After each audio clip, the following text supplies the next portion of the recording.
Good morning, Nigeria, and welcome. This is Enterprise Morning, reaching you from Enterprise Television. I am Henry Igwebike. Let's kickstart today with our newspapers.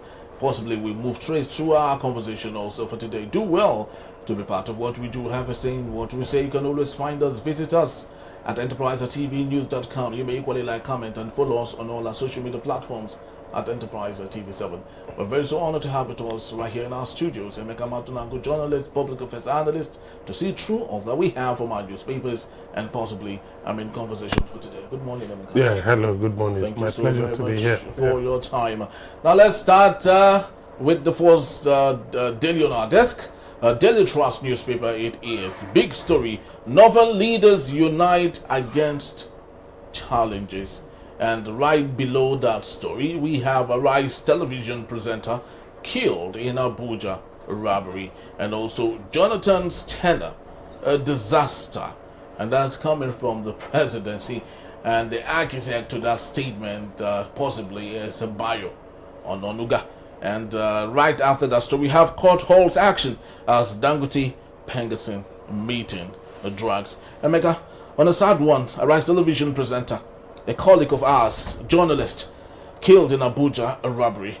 The last we know, we thought it was a physical assault from the armed robbers, but it's another story. Can you help flesh in some of that? Yeah, a friend of mine, who also happens to be her mother's friend, actually posted on Facebook that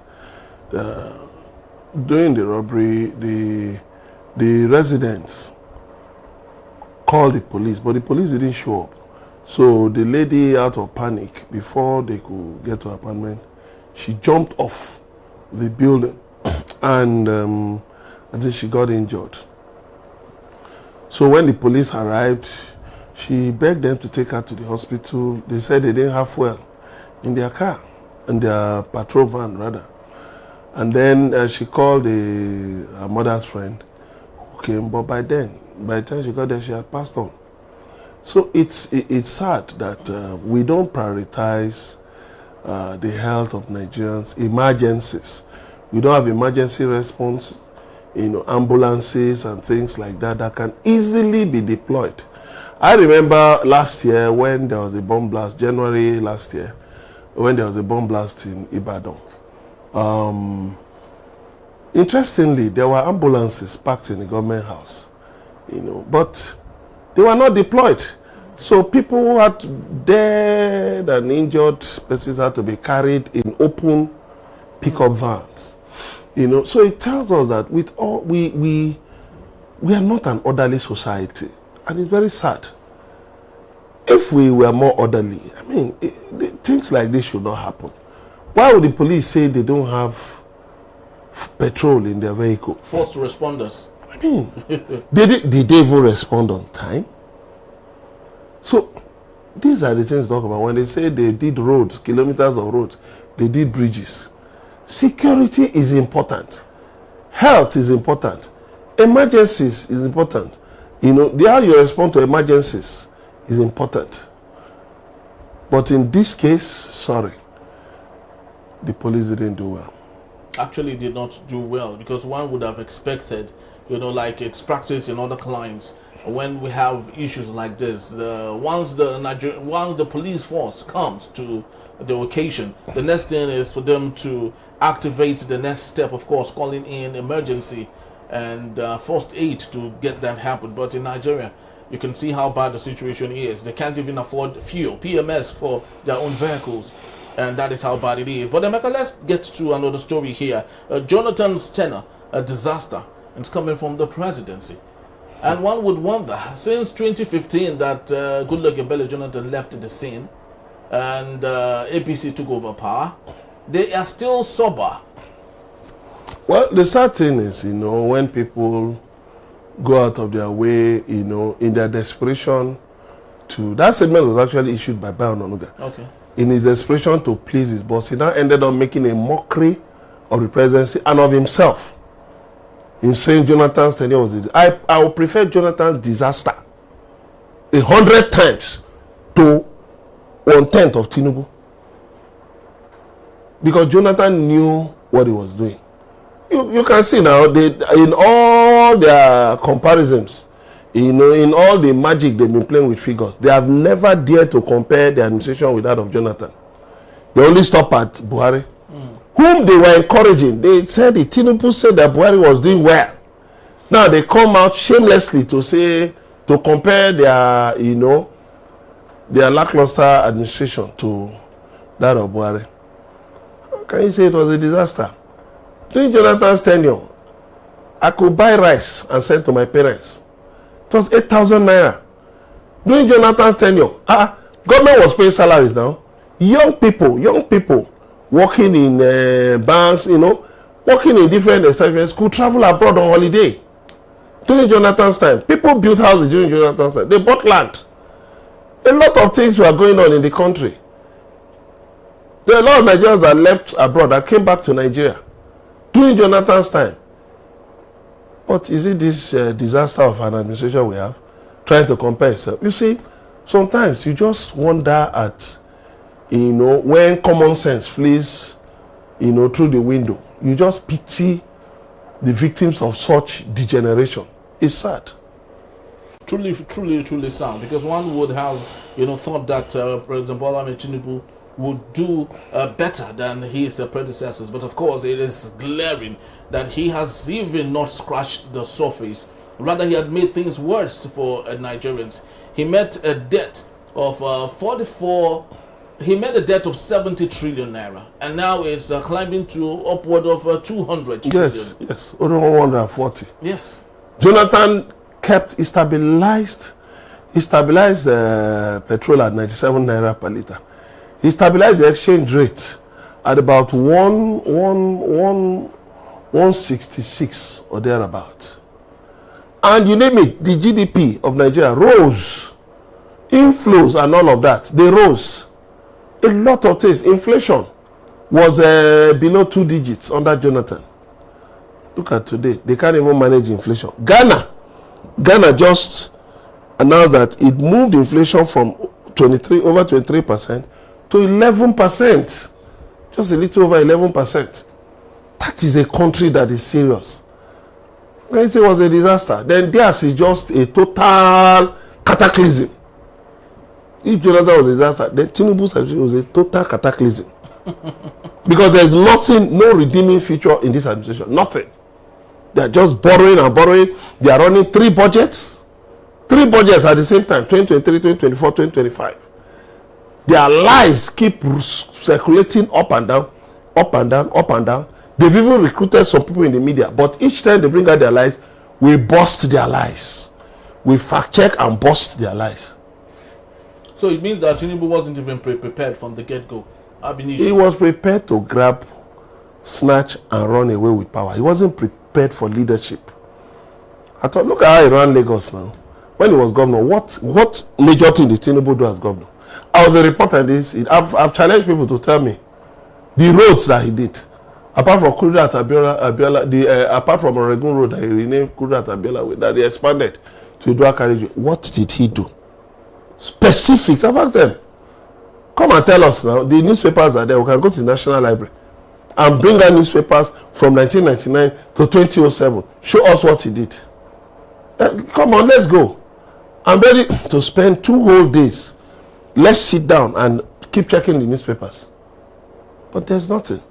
So when there is nothing, they resort to lies. They resort to twisting the facts. And that is why you see that the currents between them and Buhari, the naira has been devalued over 1,000%. You can see what has gone on. They floated the naira. It has become a disaster. And so, when Jonathan decided to remove subsidy in 2020, it was Tinubu and his co-travelers that rallied people to protest against it in 2012. Tinubu came in. At least Jonathan even had the good conscience to consult Nigerians. Tinubu just came in on the day of his inauguration, said subsidy is gone. Who does that? I mean, I think Bayo Onanuga should know that posterity will judge. A day will come when he will no longer be in that position. And then we'll remind him. We'll ask him by Onanga how far. All right, but how about this backpedaling picture of President Bola Tinubu? We have a picture here of him meeting with Bayo Ogunlesi, the senior managing director of BlackRock, and equally my very good friend. I used to love his name, Hakeem Bello Osagie. Yes. So, do you think the duo might bring in the magic wand to help President Bola Tinubu, whose renewed hope is becoming hopelessness? Oh my God. Hakeem Bello Osagie was MD of UBA when the bank almost went down and had to be bought over by Standard Trust Bank, STB, owned by Tony Elumelu. I was a reporter then when it happened. A tiny bank bought over one of Nigeria's biggest banks. Hakeem Bello Osagie, I think, was the one who brought in Etisalat to Nigeria. Etisalat almost hit the rock bottom before it was bought over and named 9 Mobile. So, Bello Osagie, I don't know what for. I don't know what for. As for Bayo Ogunlesi, yes, Bayo Ogunlesi was an honorary advisor to President Olusegun Obasanjo, for some years. Then he was an advisor to Donald Trump, to President Donald Trump, U.S. President Donald Trump in his first term. But Donald Trump dropped him along the line. So, if they are coming to do anything for him, it's fine. But look, what we need is this. You need to come down to the basics, to the grassroots, and understand what Nigerians need.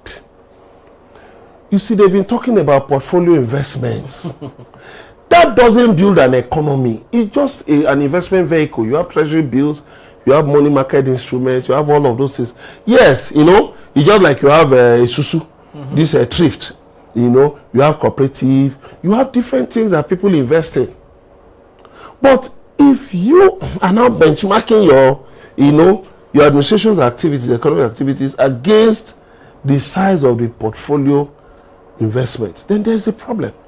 Because portfolio investors are more like briefcase investors. They come in with money, put it in your stock market, but at the sign of trouble, they pick race. They run away. So, yes, bringing them in, I hope they'll be able to, but the point is this: this economy needs heavy investment. Heavy investment. In the real economy. Talking about the trillions. Yes, in the real economy. In the power sector, you need trillions. In manufacturing, you need trillions. In infrastructure. But all of these things can only come when, first of all, the first investment is sincerity. Because people can bring in trillions and it doesn't go anywhere. Look at Donald Trump. Donald Trump tells you he believes in the American dream and he will make policies that will actualize the American dream. China tells you, yes, we also have the Chinese dream. Look at what one Chinese official was saying yesterday in the Philippines. When Israel, sort of, Netanyahu threw a jab at China. Then China said, listen, we have the capability to deploy our missiles and our hydrogen bomb. We have the capability to reach anywhere on Earth in 20 minutes. 20 minutes! In 20 minutes. He said, so go and ask America if they have that capability too. Because any country that thinks it can tackle China will be destroyed. He said it clearly. Yeah, he said that you can hit us once, but you can't hit us. He said, go and watch our parade, our National Day parade. Go. China's independence will be tomorrow, in October 1. You will see what they will bring out. So they said they've gone far. Donald Trump brought out the gold card for citizenship. China was just laughing at him. He now said for the H-1B visa for professionals that they will charge $100,000 per person. China brought a K-1 visa and said, come in. One of my friends just got a residency visa in China. She was celebrating on Facebook today. So what are we talking about? So the thing is about sincerity. if your country is, you are looking for a permanent seat on the UN Security Council, when you cannot secure your citizens, you are signing peace deals with bandits, and you're talking of investment. Investors are not stupid. Make your country safe first. Let power be constant, so that none of us has to bother by a generator anymore. In fact, let's go and put a frame a generator, put somewhere for our grandchildren. Tell them that once upon a time like we used to depend on something like this. Then foreign investors will come. You don't need to go spending all the money Tinubu is saying is looking for foreign investors. You don't need it. You don't need it. Gary, have you ever seen any advert on TV? Have you ever seen anybody advertising Gary? Nobody needs to advertise because Gary has his own. Gary, nobody needs to advertise it. You know, because it is useful, you know, to Nigerians. Ready supply, ready demand. Yeah, so, I mean, all this one you say you're going abroad. No. A classmate of mine started a drinks factory, you know, in the southwest here. And then the thing started succeeding. Then he now moved again. He moved elsewhere to go and build a bigger factory. Why? Because of the activities of the governor, what the governor has been doing. Look at, for instance, look at Abia State. The U.S. ambassador to Nigeria spent 2 days in Abia State. Really? Israeli ambassador has been there. Other ambassadors are rushing to Abia State to go and see the wonders the man is in. And what is the man doing? Is he reinventing the wheel? No. He's not. He just did the same things that people ought to do. Roads that were not done. He has done roads. Hospitals, schools, and all of that. He has made Aba. Aba was one of the dirtiest cities in Africa. But today, the man has remade Aba. The man has made Aba. People go to Aba, buy ready-made clothes, and put labels on it. And it's imported. Because the quality is high. So, when you see, when people are, and it's not just the governor of Abia State. Some other governors here and there are also doing well. If you do the right things, look, you don't need the Biogunlesi, Kim Belloc. You don't need those people. Investors with real money will come in. And then your people, when money circulates, Nigerians themselves, because you're looking for foreign investors. Do you know there are Nigerians who are millionaires in dollars abroad? You don't look for them. You're looking for people who will tell you, who will bring money, just put in your portfolio investment. If there's any shake in the economy, they'll run away. There are Nigerians who are ready to bring in money. I know this for a fact. Nigerians who say if this government can deal with security, that they are ready to bring in millions of dollars into this country. But you are signing peace deals with bandits. It's a joke. A very big joke it is, and one would ask the philanthropic nature and the gesture of the president has really, gone deep right inside him, that he feels that everything is about satisfying the needs, the immediate needs of physical people he could see right there, than the generality of Nigerians. He's gotten so used to it. Of course, we've seen what he has done in Lagos. It's a one-man show. No one questions him. No one talks down on anything he says. A lot of the things we see within the people, hovering around him, are people with blind loyalty. And that is truly not the best way any leader can govern a country. There's often, and people have said it, a big difference between blind loyalty and obedience. They are not the same. But what we see today with President Bola Tinubu and those surrounding him are people with lots of blind loyalty. Rather than speaking truth to authority and helping him to succeed, they would not make that happen. Emeka will still be here to take us on our main conversation. That is when we return. Federal High Court bans Utomi's parallel government plan. That in a bit. Still Enterprise Morning. Don't go anywhere. I'll be right back.